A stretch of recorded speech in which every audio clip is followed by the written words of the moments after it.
Imagine being held in detention for over 4 years, despite multiple court rulings ordering your release, despite international pressure, despite your people crying out for justice.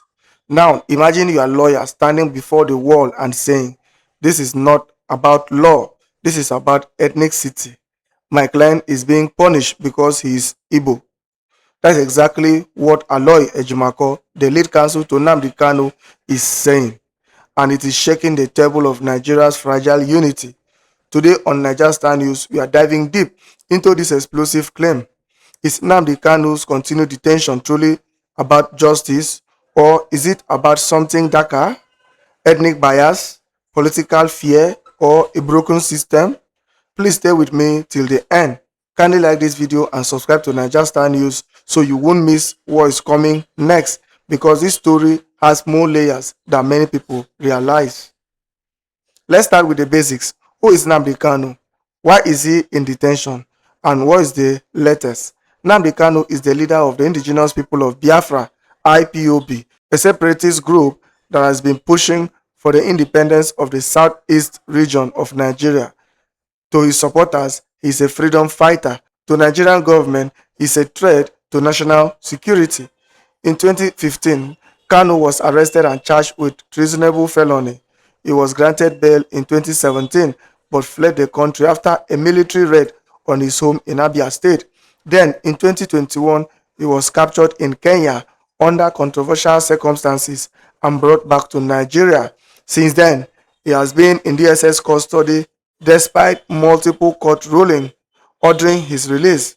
Fast forward to October 2025, his lawyer Aloy Ejimakor is now saying, "This is no longer about the law, it is about ethnicity. It is about being Igbo in Nigeria." He made this statement after being arrested himself during a peaceful protest in Abuja, calling for Nnamdi Kanu's release. He was later released on bail, but the message was clear. Even the lawyer is now the target, but that's not even the full story. Let's talk law, because this case has become a legal labyrinth. In 2022, the Court of Appeal ruled that Kanu's extradition from Kenya was illegal, a violation of international law. The court ordered his release, but the federal government refused. Instead, they filed an appeal at the Supreme Court and kept him in detention. Now, here is the contradiction. If a Nigerian court, says release this man, and the government says no, what does that say about the rule of law in Nigeria? Ejimakor argues that this is a constitutional crisis. He says Kanu's right under Section 36 of the Nigerian Constitution, the right to fair hearing, have been violated. He also cites international rulings from the African Union and the United Nations Human Rights Council, which have called for Nnamdi Kanu's release, but the government insists that IPOB is a terrorist organization. They say Kanu rhetorics incite violence.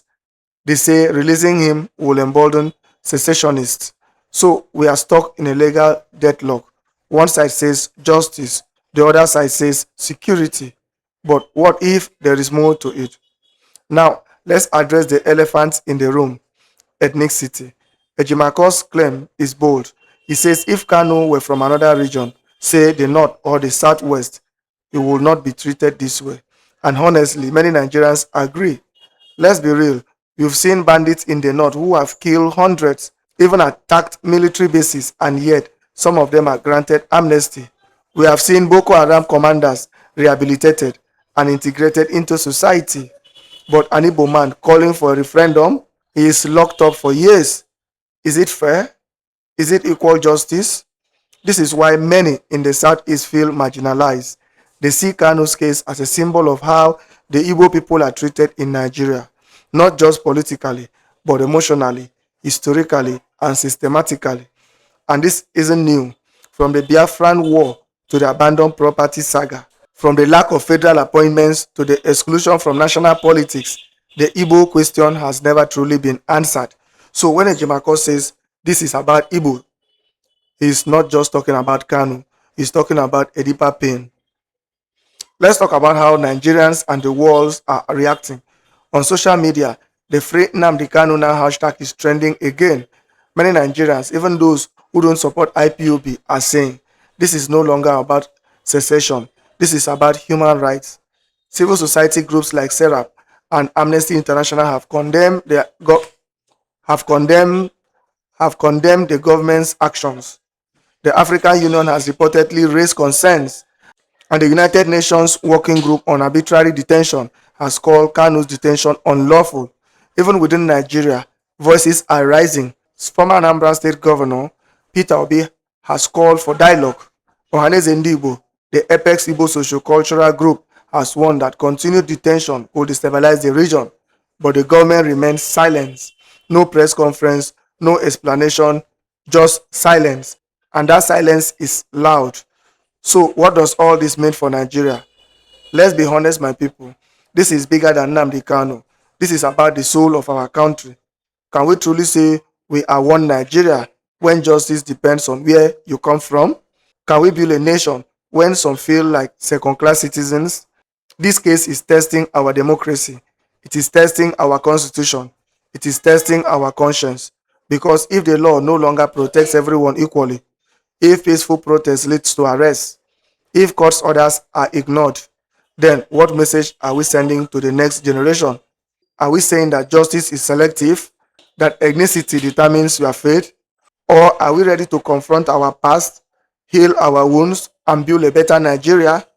These are the questions we must ask, not just as Igbos, not just as Northerners or Southerners, but as Nigerians. So here is the bottom line. Nnamdi Kanu's case is no longer just a legal matter. It is a mirror reflecting the cracks in our nation.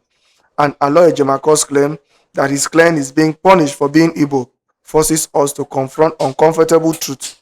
Do you think this issue is about justice or politics or something deeper? Let's talk about it in the comment section. If you have watched till this point, kindly like this video right now, subscribe to Naija Star News, and share your thoughts in the comment section. We really want to hear what you think, because this is not just news. This is Nigeria's story, and we must tell it together. Until next time, this is Naija Star News, where truth meets courage. Well, finally, we've just been released from illegal, unjust, unwarranted, and inhuman detention by the Bola Ahmed Tinubu regime, orchestrated by his illegal IGP, Kayode Egbetokun. And we're heading home, hopefully. In fact, I was supposed to be heading to Lagos for a protest for tomorrow.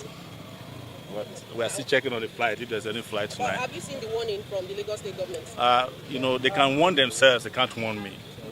You can't warn me about my rights. Yes. They are the ones who have to warn themselves about their responsibilities. So it wasn't going to stop me. It is not the first time people who are paid to protect have become very likely responsible and warning people not to exercise their rights. So you can't warn me about my rights. Okay, now in the build up to the protest, the police had actually issued a warning, and they said you contravened that warning by entering into the restricted zone, which was why the lawyer of Nnamdi Kanu was also arrested. The lawyer of Nnamdi Kanu is here, but before he speaks, I'm not a lawyer, but what I know is that if a court gives an order and there's a contravention of that order, you go back to the same court to complain to the judge. It's not the job of police to take it upon itself to be enforcing court orders that it had interest in. But even if they don't have interest in it, there was a court order issued by a judge saying don't go to certain areas. If you want to review the order, you go back to the court. If you want to complain that the orders were violated, you go back to the court. Absolutely. So the police, being an irresponsible organization in Nigeria, took laws into its hand. And I can guarantee you that those court orders were never served on us. If you look at the Schedule 3 of the court order, it says serve them by Friday. So no court order was served on us. But assuming it was served on us, even our courts understand that there are certain areas or boundaries we cannot cross when it comes to fundamental human rights. Okay, it's been alleged that the reason why you spent a long time in detention was because you called Egbetokun a useless IGP. No, is it not useless? Yeah. Well, it's not a lie. Okay, so what's your word in terms of the justice system, seeing what played out when you were beaten and manhandled in the court? It's not the first time they will do that. You must have seen a plethora of police attacks on me. Since 1992, some of the police who attacked me had to fight for their retirement benefits a few weeks ago. So it's to also tell the police that are doing it now that they will soon meet their Waterloo. There's no question about that. But most importantly, our goal is to fix the country.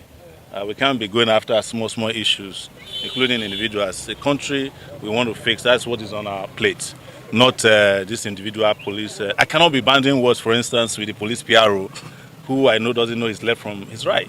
I can't be banding words with the IGP, who I know no longer is no longer in the police force. And you cannot be IGP if you are not in the police force. And they understand it. That's why they lose their mind. So I have been through about 7 presidents in my lifetime since probably more now, since 1992. Several police IGPs, and some of them I've had to help in the course of. Some of them I had to assist where they were even still serving. Yes. So these are not issues that bothers me a lot. Anybody who is doing what we do knows that your second vacation home is prison. 100%. The service chiefs, I need you to comment on that. The service chiefs, let me tell you, I was the first to complain about that one who said he wanted to fence Nigeria. Musa, that one doesn't know his left from his right, but he's still even better than Egbetokun. Egbetokun should have been fired if Tinubu were to be serious.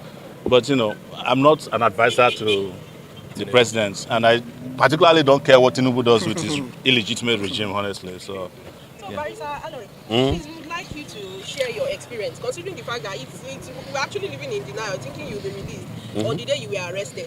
And what has this experience actually taught you? Well, this experience is traumatic. Quite speaking honestly, it's traumatic for me. It's traumatic for my colleagues, everybody. If you say it isn't, then you are in denial.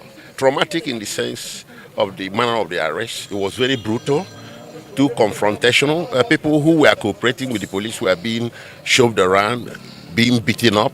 Some of them sustained injuries. Tear gas canisters were deployed directly at most of us. 2 had impact on me. And in fact, if we didn't have strong lungs, some of us would have given up the ghost on the spot. I don't think that type of brutality has a place in a well-ordered modern society. This is the type of thing that we need to do away with in Nigeria. Even at the police headquarters, CID Gariki Command, they deployed canisters, several canisters of tear gas just to get us to bundle us into vehicles that will take us to Abattoir. He didn't need to do that because we were already under your control. So that's something that is abhorrible and should be condemned by all and sundry. It is not good, it's unlawful, it's brigandage, and it is executive rascality in high places. While you were in detention, Nnamdi Kanu actually let go of his defense team. Now, we are starting to hear that he's saying there's no case operation of police. What is your take? Considering the fact that, okay, you are also among the defendants, and this even led you to be sent to the court. Where the protest was directed, let me make this clear. The protest was directed against the presidency, not against the judiciary. There are things that come first. If the presidency or the executive branch of government does not put you up for trial, no court has the authority to initiate prosecution against you. So it's a question of where to place the blame. I've noticed a lot of understanding as if we are protesting against the court. No, the court didn't initiate it. The presidency did. The attorney general did. So if the presidency or the executive branch says Nnamdi Kanu's case should no longer be prosecuted, the court will have nothing to try. Exactly. This is our point. So those people saying, Nnamdi Kanu is on trial and we are interfering with judiciary, contempt of court, blah, blah, blah. No, come on. That's complete misunderstanding of the situation. Yes. It is Tinubu we wanted to talk to. You don't have any business prosecuting a man that has done nothing wrong. Yes. And a man you brought into the country under situation that offended humanity, international law, and even Nigerian law. Yes. You don't have a business putting him up for trial. So withdraw. Under section 174, I think, of the Constitution, he can direct the Attorney General to do a nolle prosecute. It was done for sure here. Right? It has been done in history for a whole lot of people. If the presidency or the executive branch or the attorney can say, we are no longer interested in the case, and that's the end of it. That was the purpose of the protest. Yes. And I was the organizer, by the way. He initiated it. Yes. Okay, Barrister Kingdom. In all of this drama that played out, I think about 5 days back till now, what's your own stance? Well, my own arrest, is so traumatic. My own, is a situation where the IG himself has become the chief terrorist of the Federation. And, they say power corrupt and absolute power corrupts absolutely. Because his regime was illegally, the Police Act was illegally amended, and to have him as an absolute IG, that is why you see him exercising absolute power. So I was arrested while I was addressing the media. I was live on News Central and Arise Television and a couple of other media organizations, and I was addressing the media with respect to the protest and the reason why in Nigeria I think that there should be justice for all of us, all Nigerians, no matter where you come from, whether you are Igbo man, you are Yoruba man, you are Hausa man, and was very vocal, and I was very point blank to say that Nnamdi Kanu was being held because he's an Igbo man, and I gave instances of where the former governor of Kaduna State accused the National Security Advisor that he is the one paying bandits, supplying them drugs, paying them salary. I mean, Malam Nuhu Rubado, and nobody has said anything reasonable about it. So I was vocal to tell the powers that be in Nigeria to stop this politics of insecurity and politics of security, and to stop victimizing people from the southeast of Nigeria, because you are an Igbo man, you are so vulnerable. So I was addressing the press when I was picked up, and of course that was in Otako. The order given by the court was the purported order was that protesters shouldn't get to National Assembly 3-arm zone. I was picked up at Otako while addressing the press. So I want to know, I'm asking you, gentlemen of the press, when did addressing the press constitute an offense in this country? That is what the illegal IG will tell me. Now that I'm out of this illegal, brutal detention, I will take him to court, to pay for damages. So when did addressing the press become an offense in this country? I was addressing gentlemen of the press with respect to the illegality, the unconstitutionality, the criminality going on in Nigeria. And I'm saying that in this country, every citizen should be treated equally, no matter where you come from. If you're an Igbo man, you should be treated as a Nigerian. That I refuse to live in a country where I will be subjected to second-class citizens, and I will always live by it. So the illegal IGP will still tell me in court when it becomes an offense, to address the press in this country. That was the only offense I committed. This is the press. I want to say that I want to commend the judicial. You see, on the last Friday, I told you people that we have completed the magistrate was not yet to be found. So it was discovered that the magistrate was actually ill. He's not supposed to sit on that Friday, but because of the nature of the application, and he was there. So when they needed to see the doctor, he rushed to see the doctor. So that's what actually happened. And I want to also encourage the judiciary.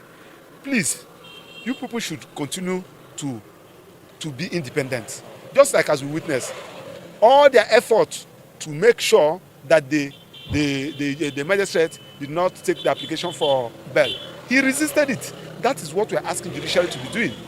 Are you getting what I'm saying? Now, if you now say that people should not protest, how do you want people to complain?